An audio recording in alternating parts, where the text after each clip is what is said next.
long wait is over. I'm very happy and proud to be able to present the most track-orientated GT car we ever developed to date, the new GT3 RS.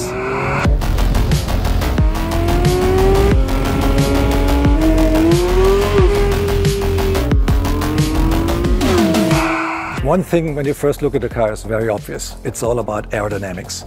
It looks very much like a race car, and it has aerodynamic values, downforce values that are double as much as we had from the predecessor. That means at 285 kilometers per hour, there's 860 kilos of downforce on the car. And even at 200 kilometers per hour, we have 410 kilograms. That is a lot, and that helps a lot on cornering speeds, especially in high-speed corners. And how did we achieve that? Active aerodynamics.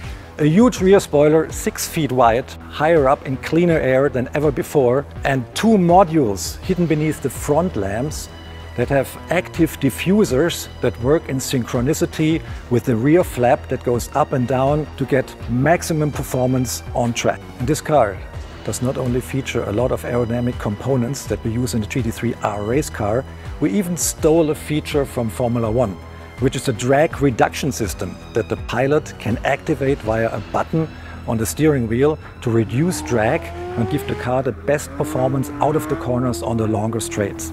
Everything on the car has a function. If we start with these nostrils here on the front hood, they're there to guide the air that exits from the radiator, which is hot, to the sides of the car, to both sides of the car, and keep the air outward of the center section where the intake system of the car is located. The cooler the air, the more oxygen we have, the more power the car can produce. And we're doing this by these nostrils and these fins here on top of the roof, which have a slightly curved geometry to guide the airflow away from the center section. This radical aerodynamical concept is not only in the middle section of the car, it's on both sides of the car as well. The airstream enters here, and there's not a radiator anymore like on the predecessor. There is a module hidden beneath the headlamps that is electronically operated with 2 diffusers. So we guide the air through these diffusers, guide it on through the control arms and all the suspension parts here, which are shaped aerodynamically.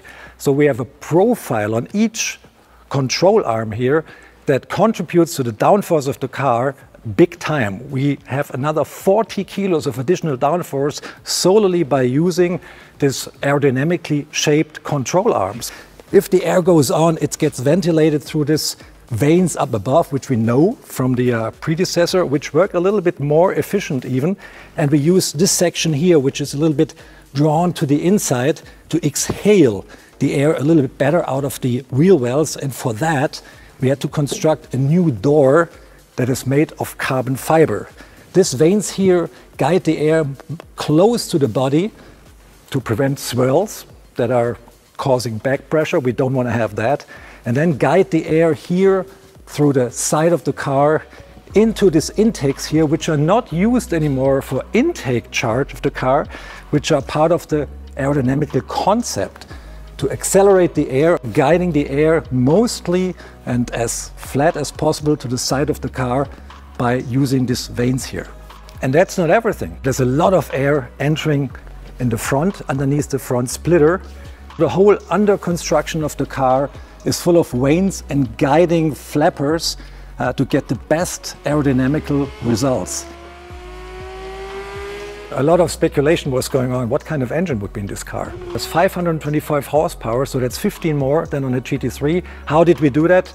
Different camshafts, different setup, and the camshaft has higher overlap, creating more ferocity in the revving up dynamics, more power at high RPMs, which is a 9,000 RPM red line. And made it to this fire-breathing engine is a PDK gearbox, quite typical for an RS variant because it's really quicker on the track. And this gearbox has a shorter final drive if you compare it to the GT3's unit to compensate the bigger wheels. 335 section tires, wider track, all ball-jointed multi-link rear axle, the newest generation of raised dampers in this car. A wider track than on the GT3 by 29 millimeters and whole bespoke new wheel guiding components like the control arms or the wheel knuckles. We have a deeper pivot point here, so that gives us kind of an anti-dive system to the car that enables us to keep the car always at the same pitch, including under very hard braking, though that means that the distribution between the front downforce and the rear downforce on the car always stays the same, and the car is very controllable because there's no shift in downforce on the car. This car here has a 410mm PCCB brake system, which we know from the predecessor and which is superb on the track and on the street.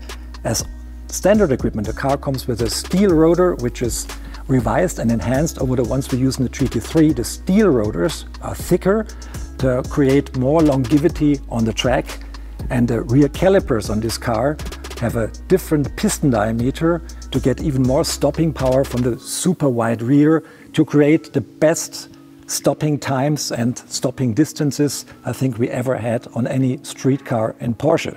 On the quest for maximum brake performance, we have aerodynamical aid here as well, because we can influence this rear wing, which folds up as an stopping distance is a lot shorter.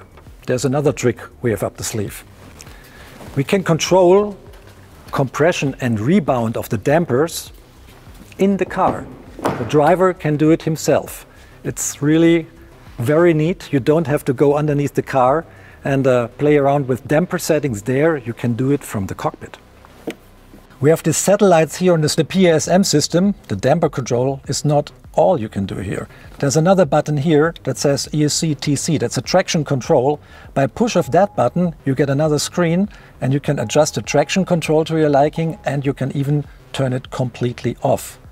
Another thing you can control here is the electronic rear differential.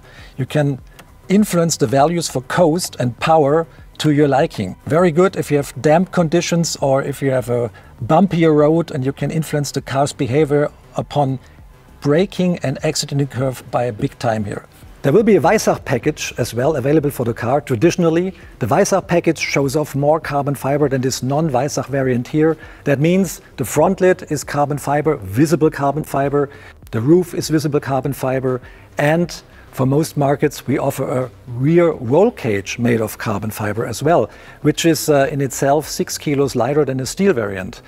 Another goodie here for the Weissach package is you can order the car with magnesium forged wheels as well, which shave off another 8 kilos of the car's overall weight, which in its lowest spec is 1450 kilograms, which is quite a low figure for a car like that, for the size of the car and for all the technology involved. So that rounds it off.